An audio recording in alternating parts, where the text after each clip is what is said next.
You read the title. Could Tanjiro survive in Attack on Titan? Now, in today's video, it's going to be a little bit different compared to the first 4 videos that I dropped on my channel. And this time around, I wanted to do a what if scenario or a hypothetical situation by putting 2 great animes together and doing a crossover by putting the main protagonist from Demon Slayer, which is Tanjiro, and put him in the world of Attack on Titan. Now, you might be asking yourself, why would I even think of this question in the first place? Well, it's a what if scenario, and I thought it would be a dope idea to have this interesting conversation and spark this dialogue. So with that in mind, we have to put a couple of scenarios into play. So for today's video, for the people who only watch the anime for Demon Slayer and Attack on Titan, I just wanted to let you guys know there will be a segment in the video that will contain spoilers, so that way I could go fully into detail and give you guys more context in regards to the topic at hand. But for my anime onlys out there, you guys don't have to worry. I will have a timestamp for you guys. I will still make sure you guys have a general understanding whether or not could Tanjiro survive in the world of Attack on Titan, so you guys can still enjoy today's video. But if you guys have your own opinions about this particular topic, feel free to leave your thoughts in the comment section down below so we can have a discussion about this. But without further ado, play my intro.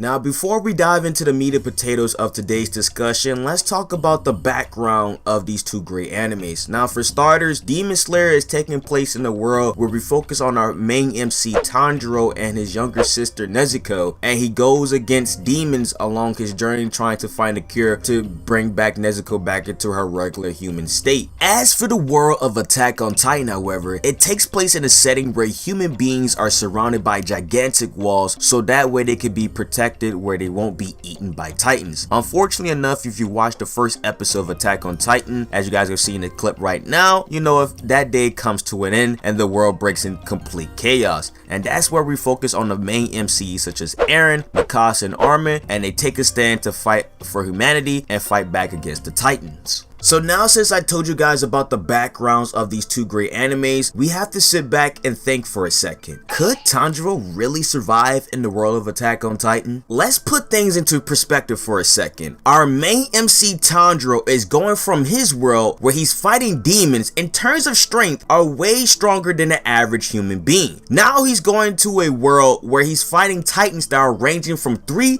to 15 meters tall. Think about that for a second. Now, granted, it's not even an easy task to defeat a titan nor a demon by a long shot, especially if you're not part of the main cast, because if you're not part of the main cast, you have a high chance of dying, and we have seen this time and time again throughout the shows, if you guys have watched Demon Slayer or Attack on Titan, or both. Right now, with that being stated, one thing that these 2 shows have in common is that the main way to defeat a titan or defeat a demon, however, is by attacking the neck area, either cutting the head of a demon, or for a titan you just attack behind the nape area. Now, there are some titans and there are some demons out there that have special traits and certain abilities that give them a chance to fight against people who are trying to defeat them in that certain manner. Whether a titan have super armor or their nape, or for example, there are some demons in the world of Demon Slayer where some demons can still survive even if you were to sever their head from their bodies, and it could be really annoying. That is why for this next segment of this video, we're going to be covering the power scaling system for both Attack on Titan and Demon Slayer,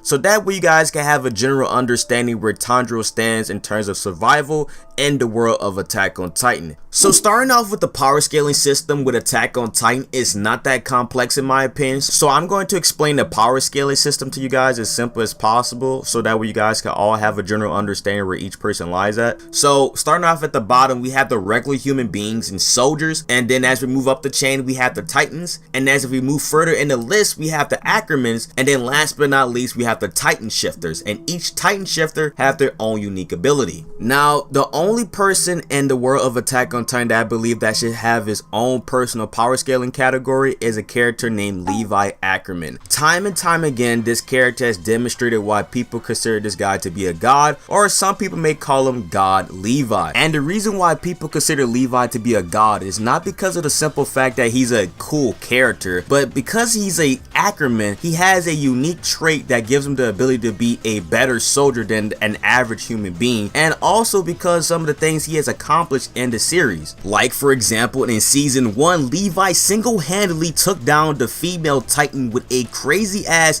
Beyblade combo in order to save Eren's life. And then later on in the series, he took down the Beast Titan by himself as well. Now granted, he did have some help alongside with his comrades to assist him to take down the Beast Titan, but for the most part, he did it by himself. Now, I do understand that Mikasa is also an Ackerman as well, but at the same time though, Mikasa has not accomplished the same amount of things that Levi has done in the series. And you know, even though she's way better than the average human being due to the fact that she's an Ackerman because of her genetic traits, but at the end of the day, Levi is still leagues ahead of Mikasa, and we have results to prove that as well. And that's why in terms of power scaling, if I had to put Levi somewhere in the power scaling system for the Demon Slayer aspect of things, I would have to put him in the Hashira category, because if you guys read the manga for Demon Slayer, you guys will have a deeper understanding why I will put him there. So to be a little bit more specific this time in regards to the Attack on Titan power scaling system, I'm gonna put regular humans at the bottom / soldiers, then the Titans, then the Ackermans, and then we have the Titan shifters. But in between the Titan shifters, we have Levi in between the female Titan and the Beast Titan, because in the anime he already demonstrated that he could beat them in a 1v1 aspect. Alright, now keep in mind there are a total of 9 different Titan shifters. Alright, they got the Cart Titan, they got the Armor Titan, they got the female Titan, the Attack Titan, the Jaw Titan, the Beast Titan, the Warhammer Titan, the Colossal Titan, the Founding Titan. Now with all these different Titan shifters, right, I was trying my best to rank them in terms from weakest to strongest, but I am confident that the Cart Titan is the weakest one out of the 9 of them. And then on the first one, the best Titan of them is the Founding Titan. Now, I don't know exactly where the female Titan and the Beast Titan scales in this weakest to strongest tier list, but I do know that Levi's in between that, you know, category of the 9 different Titan shifters because of the fact that he took them down by himself single-handedly, like I mentioned before. So with all that information I stated just now, some of you guys may be asking yourself, where does Tanjiro land exactly in terms of the scaling system for Attack on Titan, if I already mentioned that Levi himself is in the same league with the Titan shifters? Now, before I state where Tanjiro lands in his power scaling system in the world of Attack on Titan, I do want to let you guys know I have a quick little disclaimer for you guys. Some of you guys may not know this, but if you guys know all those little special effects that Tanjiro uses in the anime, like the little water and the fire and whatnot, same goes with the other characters in the show, I just want to let you guys know that those are just special effects. They're just like aesthetics. They're not actually there. All right, it's not actually happening on screen. It's just to demonstrate how strong those particular characters are in Demon Slayer. So everything that you be seeing these characters be swinging around with their sword with those special effects and stuff, is not there. It's just to showcase that these characters are very leagues ahead compared to like the average human being in the show, if that makes sense. So now, since we got that out the way, now I can actually tell you guys where Tanjiro actually lands in terms of the power scaling system for Attack on Titan. Okay, so if I had to rate the Ackermans, right,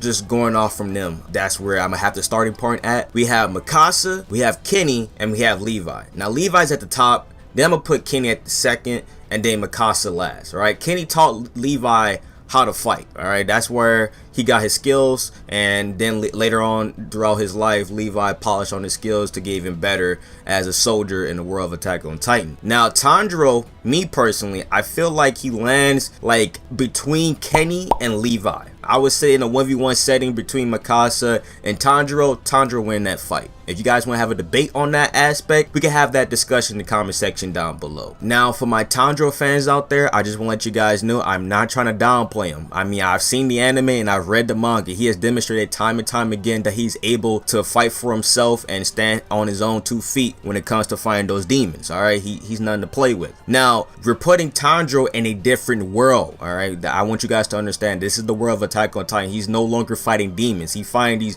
big giant ass titans, where it's going to be way harder to attack the nape area, all right, or the neck area, so to speak. As for the manga, we have seen Tanjiro being put in situations where he's nearly about to die, but fortunately enough, Tanjiro has managed to overcome those obstacles by ascending even further into his abilities, or so to speak, even a transformation later in the manga. Don't even get me started on Demon Tanjiro. The man is immortal for crying out loud. Okay? Unfortunately, Michael Jackson won't be there to assist Tanjiro in this new world that he'll be placed in. So the real question that we need to all ask ourselves is, which Titan Shifter can Tanjiro actually beat in a 1v1 setting, or even survive at the very least? And each Titan Shifter all have their own unique abilities. So you gotta really ask yourself, could Tanjiro survive in a 1v1 setting, like for example, the Colossal Titan?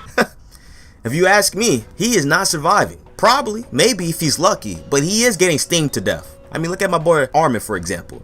You seen what happened to him? He looking like a roasted barbecue right now. And now, since I brought that up, a couple of questions come to my mind. Like, for example, does Tanjiro just join the world of Attack on Titan with no knowledge of his previous life? Or he comes from Demon Slayer, then jumps into Attack on Titan with additional training, like, for example, maybe getting mentored by Levi, so that way he can increase his chances of survival. You know, all those things come into play. But to make it fair, I'm going to just give him the knowledge that he had previously from Demon Slayer, so that way when he joins the world of Attack on Titan, he already has knowledge of, you know, having some combat experience to a certain degree, if that makes sense. That way Tanjiro will have some level of experience in order to defend himself when he's fighting for humanity going against the Titans, but he will have to learn how to use the ODM gear and how to apply the moveset he already has in his disposal. That way he will have a better success rate of survival, if that makes sense. And granted, Tanjiro already has a decent level of experience to defend himself. For example, he already has total concentration breathing, just in case if he takes crucial damage to his organs. And Tanjiro could also do techniques such as water breathing, thunder breathing,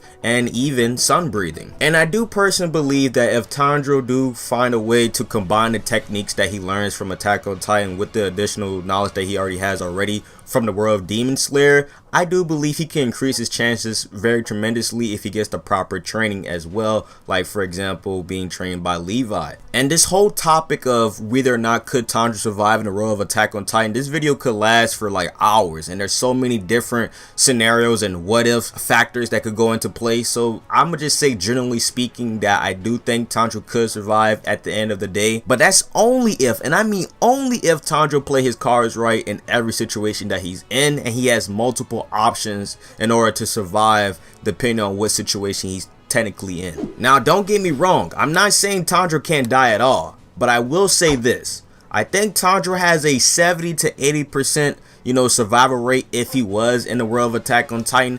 But we can have a bigger discussion about this in the comment section down below, so feel free to do that. Alright, but hope you guys enjoyed today's video. Subscribe for more content like this, have the notifications on so that way you can be ready whenever I drop a new banger on the channel. But thank you guys for watching, stay frosty, stay sexy, and I'm gonna catch y'all in the next video. Peace!